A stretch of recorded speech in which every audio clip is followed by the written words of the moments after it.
Hi guys, on se retrouve aujourd'hui pour une nouvelle vidéo et comme vous l'aurez probablement remarqué, l'angle a un petit peu changé puisque j'ai définitivement emménagé avec mon copain et on est en train un petit peu de réaménager l'appartement. Donc là vous êtes sur mon bureau tout neuf. J'ai une bibliothèque en fait intégrée à mon bureau. Lorsque j'aurai emménagé tous mes livres, je vous ferai un petit bookshelf tour si vous voulez, sachant que ma bibliothèque ne sera pas complète puisque je pense qu'à peu près la moitié de mes livres sont encore chez mes parents parce que j'en ai vraiment trop. Donc voilà, en tout cas j'espère que la vidéo va vous plaire. J'ai mis un petit peu de temps à la sortir parce que, comme je l'ai dit plusieurs fois sur Instagram et en vidéo, le master est assez compliqué. J'ai énormément de travail. J'ai une charge mentale, voilà, que ce soit avec les cours, les devoirs, les différents partiels, qui est assez énorme et je dois avouer que j'ai un petit peu de mal à tout conjuguer avec YouTube. Et vraiment la dernière chose dont j'ai envie, c'est de faire des vidéos parce que je me sens obligée, parce que je ressens voilà, la pression de produire du contenu. Je vois beaucoup de filles qui sont très régulières. Du coup c'est vrai que parfois c'est difficile de pas m'obliger en fait entre guillemets à tourner. Mais voilà, je préfère le faire quand j'ai vraiment envie de le faire, histoire que ça se ressente aussi à la caméra. Donc voilà, en tout cas quoi qu'il en soit, je vais vous présenter mes 5 lectures favorites de l'année qui vient de passer, donc de l'année 2021. Et j'espère que la vidéo va vous plaire et que ça vous donnera envie de lire peut-être des petites nouvelles choses. Alors j'ai 3 livres avec moi, les 2 autres sont chez mes parents. Le premier c'est Eat, Pray, Love. Alors celui-là il n'est pas chez mes parents, il est sur ma liseuse qui est juste ici. Donc j'ai lu Eat, Pray, Love, donc Mange, Prie, Aime de Elizabeth Gilbert. J'ai adoré ce livre. J'ai découvert Elizabeth Gilbert grâce à Mona Chollet. Puisqu'en fait dans son blog qui s'appelle La Méridienne, que je vous invite à aller consulter si vous ne connaissez pas, elle fait un petit peu en fait du journalisme, mais voilà c'est toujours avec sa plume très voilà, comme si elle écrivait entre guillemets un peu un livre sur des choses un peu d'actualité. Et elle parlait un petit peu de la chiclite et surtout de Elizabeth Gilbert, qui aux États-Unis est une grande figure de la chiclite. Et je l'ai découvert donc grâce à Mona Chollet qui en faisait l'éloge. Et c'est là que j'ai en fait capté que le film Eat, Pray, Love avec Julia Roberts, qui est sur Netflix, était tiré du livre d'Elizabeth Gilbert. Donc je me souviens en fait que j'ai adoré le film, que j'ai vu je sais pas quand j'étais ado. Donc j'ai lu le livre et je l'ai trouvé fantastique. J'ai revu le film depuis après avoir lu le livre et c'est vrai que rétrospectivement, je trouve ça vraiment pas ouf maintenant le film. Mais le livre est vraiment fantastique. Si ça vous intéresse, toutes les histoires de prendre soin de soi, un petit peu voilà, repenser sa vie, peut-être voilà, les bouleversements en fait, qu'on peut rencontrer en tant qu'être humain, le moment où on se rend compte qu'il faut savoir se faire passer aussi avant les autres parfois, même si c'est des personnes qu'on aime de tout notre cœur. Voilà, il y a parfois des moments où il faut savoir penser à soi, prendre soin de soi, parce que sinon il y a toujours un moment où on a un petit peu le revers de la médaille, on va dire. Je sais que ce livre, je l'avais déjà dit je crois dans le Update Lecture dans lequel je l'ai mis, qu'il avait subi beaucoup de critiques par rapport au fait qu'Elizabeth Gilbert est taxée d'être une espèce d'égocentrique, où c'est moi je, tout le long du livre elle se plaint et nanana et nanana. Je suis pas du tout d'accord. Si vous connaissez ma chaîne, je suis pas du tout d'accord avec ce genre de critiques. Je pense que c'est très difficile pour une femme à notre époque de prendre soin d'elle et de penser à elle sans qu'elle soit critiquée directement comme étant égoïste, comme voilà, étant une pleurnicheuse, etc. Moi je trouve ça très courageux, voilà, de la part d'une femme d'arriver à tout quitter, à savoir dire à son mari ben voilà, je veux qu'on divorce parce que je me sens pas bien, parce que ça va pas, parce que c'est pas une relation qui me fait du bien, parce que visiblement ça te fait pas de bien à toi non plus. C'est très courageux en fait, je trouve, comme décision de voilà, tout refaire, repartir de zéro. Et voilà, ça me peine un peu qu'elle soit taxée d'égocentrique. Je trouve que c'est une femme qui est vraiment très courageuse, très bienveillante. Elle publie beaucoup de vidéos, notamment sur Facebook, où elle partage des petites anecdotes, où elle pousse les gens à prendre soin d'eux, à, à être un peu gentils en fait avec eux-mêmes. Donc voilà, moi c'est un livre qui m'a fait beaucoup de bien, qui a renforcé mon attirance pour la méditation. Voilà, ça parle de beaucoup de choses, de spiritualité, de prendre soin de soi, de savoir se nourrir sans culpabiliser, de savoir prendre du temps pour s'arrêter et penser, ce que permet la méditation par exemple. Et voilà, j'ai trouvé ce livre très enrichissant. J'ai trouvé qu'il soulevait des points qui étaient très intéressants par rapport à la condition de la femme et à la modernité. Et je trouve que justement les critiques qui sont faites de ce livre sont très révélatrices en fait sur le monde dans lequel on vit. Donc si vous ne connaissez pas le pitch un petit peu d'Eat, Pray, Love, c'est tout simplement une autobiographie, donc Elizabeth Gilbert écrit sur ce qu'elle a vécu, sur le moment où en fait elle a décidé de tout quitter, de quitter son mari, de quitter les États-Unis pour entamer un grand voyage des 3 I, donc en anglais qui veut dire je. Donc elle fait un petit peu ce parallèle qui est drôle. Voilà, elle va visiter les 3 je en disant qu'elle va penser à elle pour une fois. Et donc chaque pays, ces 3 I, je vous dirai pas de quel pays il s'agit, mais vous pouvez vite le deviner avec des pays qui commencent par I, vont lui apporter en fait une chose différente dans la reconstruction en fait qu'elle est en train d'entamer. Et voilà, donc on va suivre tout son périple, ses questionnements, notamment sa dépendance affective. Et voilà, je trouve que ça traite de sujets très intéressants, ça m'a dit des choses qui m'ont servi à un moment où j'en avais besoin, notamment par rapport à la dépendance affective. Pourquoi est-ce que toutes ces années j'ai eu du mal à construire des relations amoureuses? Parce que quand on est dépendant vraiment d'une personne, en fait ça peut difficilement bien se passer.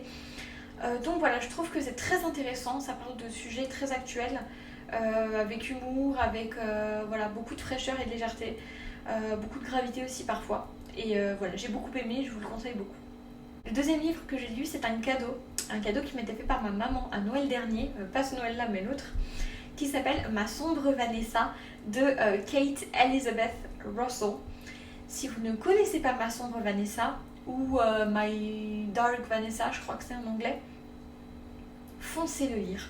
C'est un espèce de thriller, un roman sombre, noir, passionnant. Je vous invite à aller visionner l'update lecture que j'ai fait à ce sujet, parce que je vais essayer de raviver un petit peu des souvenirs, mais le but de cette vidéo c'est pas vraiment de m'étaler comme je le fais en update lecture, parce que je pense que l'essentiel je l'ai dit au moment où c'était encore frais. Mais en fait ce livre il va raconter d'une manière extrêmement puissante l'influence qu'un professeur a eue sur son élève âgé de 14 ou 15 ans, et à quel point en fait il l'a manipulée pour pouvoir abuser d'elle. Il a abusé d'elle pendant de nombreuses années. C'est évidemment de la fiction, c'est ce que l'autrice dit dans le prologue ou dans la note au début. Mais c'est tellement actuel, c'est des thématiques tellement puissantes. Ça fera écho à un livre que j'ai lu, je crois déjà en 2022. Mais voilà, dont je vous parlerai.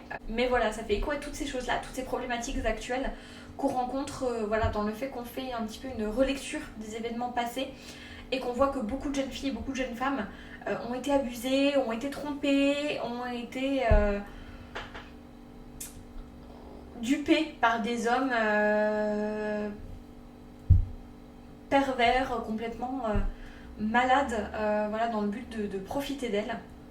Et c'est un récit glaçant sur comment elle, en tant que jeune fille, a intégré le fait que tout ça s'est passé en accord avec elle, avec son consentement, même si son prof avait plus de 20 ans de plus qu'elle, même si tout le monde lui a dit que c'était inadmissible, à quel point en fait elle a intégré ce truc là, que elle était consentante, que c'est elle qui a cherché, un petit peu tout ce truc Lolita malsain, qu'on accuse des jeunes filles d'avoir cherché, d'avoir allumé des hommes d'une quarantaine d'années, enfin vraiment des inepties pas possibles. Et vraiment c'est glaçant, j'ai eu mal au ventre pendant toute la lecture du livre, j'ai eu mal au ventre pendant toute la lecture du livre, j'ai été angoissée. Je me rappelle vraiment avoir été mal physiquement tellement le récit est poignant, prenant. Il y a même une note de Stephen King sur le petit bandeau du livre. C'est un livre excellentissime, il est sorti en poche, donc n'hésitez pas à vous le procurer. La plume est excellente, on est vraiment dans la tête de Vanessa. On suit en fait à quel point sa fragilité l'a conduite à se faire manipuler, à quel point en fait cet homme a réussi à voir ses failles, sa solitude, le fait qu'elle avait un besoin en fait d'être aimée, d'être considérée, et comment il a profité de ça pour abuser d'elle. C'est un récit très difficile, très dur. Donc voilà, je vous mets en garde si vous avez du mal avec ce genre de récit. elle ne mâche pas ses mots, il y a des scènes de viol racontées, c'est très difficile, mais si vous vous sentez capable de le lire, c'est très éclairant, ça remet je trouve les points sur les i, et voilà, pour moi ça serait à faire lire un petit peu à tout le monde, histoire de comprendre comment cet abus est institutionnalisé, en fait, même comment l'école a fermé les yeux sur cet abus. Voilà, comment tout le monde a essayé d'étouffer l'affaire. Et voilà, c'est glaçant, mais c'est aussi malheureusement glaçant de réalisme. Donc voilà, je vous le conseille chaudement. Le troisième livre, on va pas forcément alléger le mood, hein, mais on va alléger quand même un petit peu, sachant que c'est un récit qui commence à dater un petit peu puisqu'il date du 19e. Je vais vous présenter Jane Eyre de Charlotte Brontë. Donc vous le verrez par le tas de marque-pages qu'il y a dans ce livre, sachant que je me suis contenue. C'est un livre qui m'a profondément plu, profondément chamboulé. C'est un de mes livres préférés puisqu'il est dans cette liste, mais c'est l'un de mes livres préférés au monde. J'ai développé un attachement profond et certain pour Jane Eyre. J'ai trouvé que c'est une jeune femme, comme j'ai dit en début de lecture encore une fois, pleine de bonté, pleine de vie, qui mâche pas ses mots, qui est fière, qui est intelligente. C'est une jeune fille qui en a bavé, c'est une jeune fille qui fait tout pour s'en sortir, qui fait face aussi aux difficultés de trouver quelqu'un à qui elle est attachée, mais voilà, il y a une situation un peu merdique, on va dire. Voilà, moi j'ai trouvé ce livre vraiment, vraiment passionnant. Je sais qu'il y a beaucoup de gens qui ne l'aiment pas.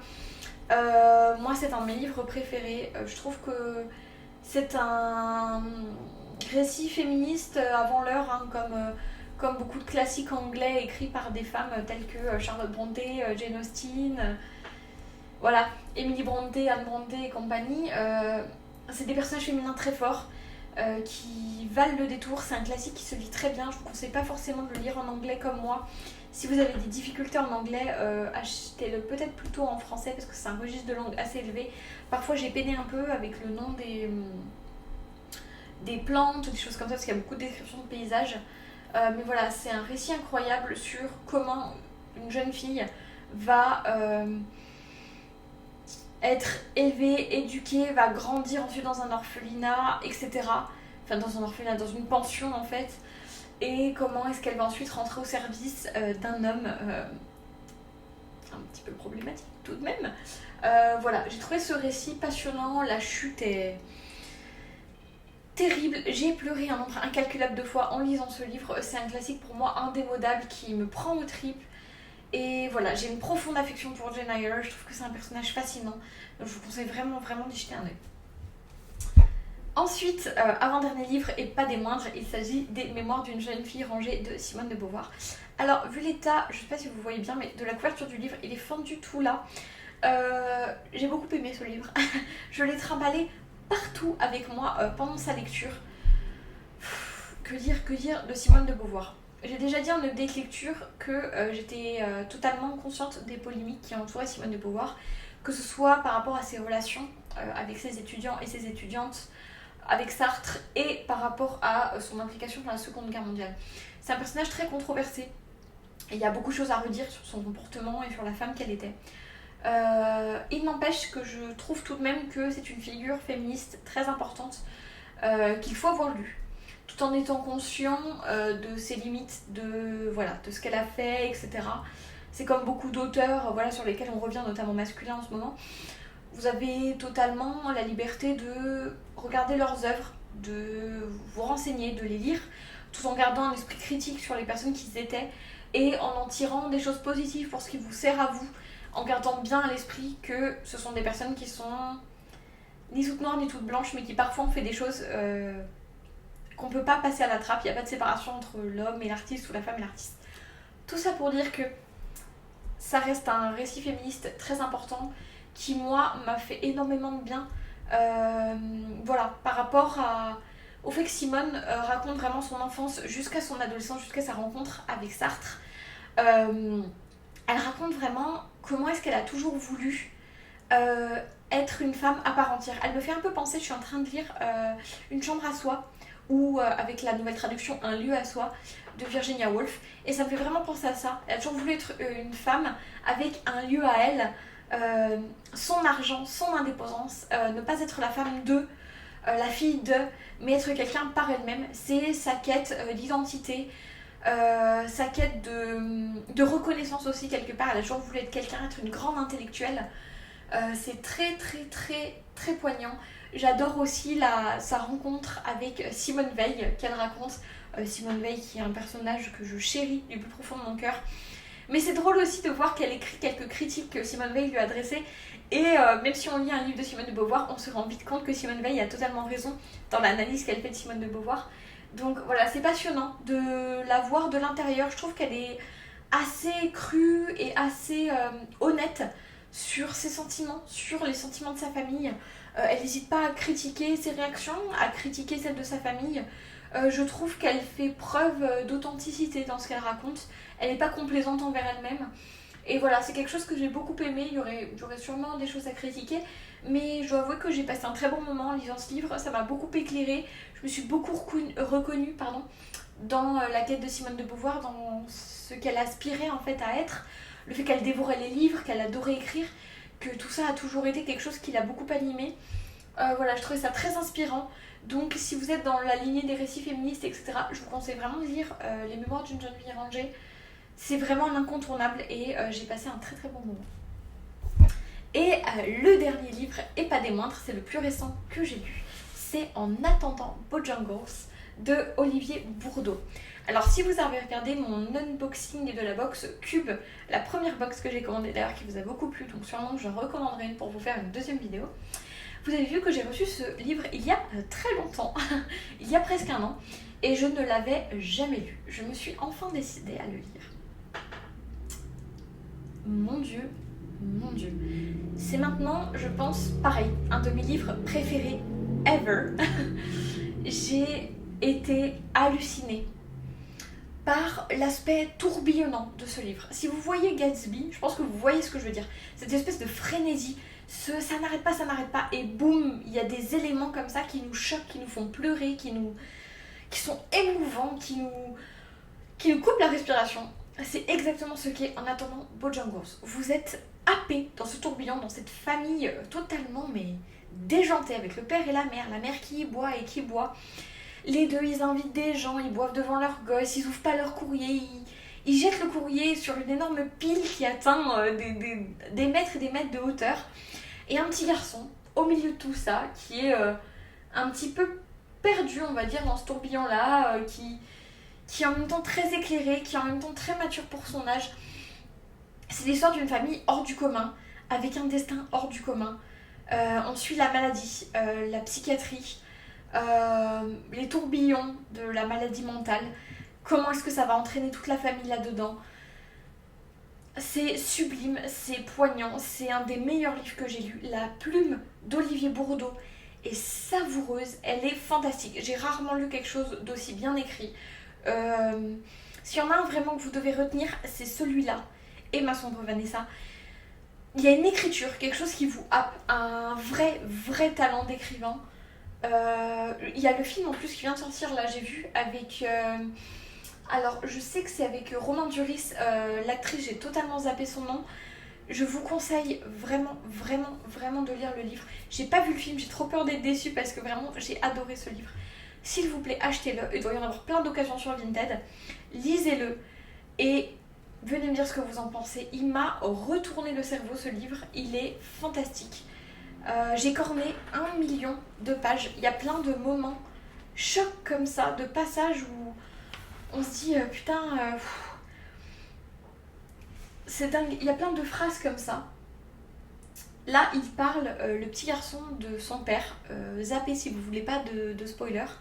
Il parle de son père et du moment où en fait il déménage parce que ils n'arrivent plus à payer en fait le loyer, ils n'arrivent plus en fait à payer la maison, c'est trop cher, ils sont en train de s'enliser un petit peu dans les dettes. Et c'est écrit, il m'emmenait souvent au cinéma, comme ça, dans le noir. Il pouvait pleurer sans que je le voie. Je voyais bien ses yeux rouges à la fin du film, mais je faisais comme si de rien n'était. Mais avec le déménagement, il craqua 2 fois en se mettant à pleurer en plein jour.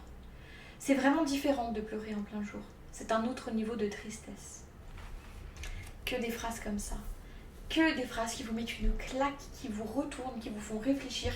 Lisez en attendant Bojangles, vous n'allez pas être déçus, ça je peux vous le garantir. Cette vidéo est déjà terminée, j'espère qu'elle vous aura plu. J'espère que ce petit top 5 de mes lectures préférées de 2021 aura pu vous donner quelques petites envies de lecture. Voilà, j'espère vraiment que ça aura pu vous donner envie de lire.